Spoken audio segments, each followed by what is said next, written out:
Name? My name is Molly Snively. And who are you going to be talking about today? I'm talking about my parents, and especially my dad.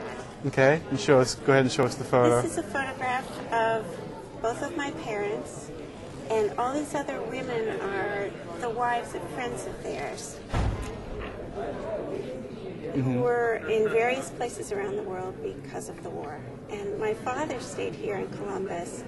He was a metallurgist, and during the war, his company, the Columbus Bolt Works, which was on Marconi Boulevard, was making important parts for the military. There were only a few metal forge companies in the country, and they made tail hooks for aircraft carriers, linkage for tanks, and bayonets.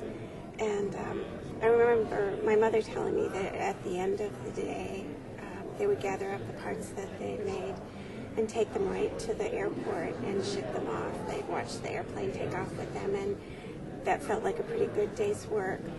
But my father had another job in a sense because all of his friends were away and all of these women were lonely. And so they would get together like this, and my dad was a great dancer, and so he would dance with each of these women until their husbands came home. And I knew many of these women as I grew up, and I knew their husbands too when they came home.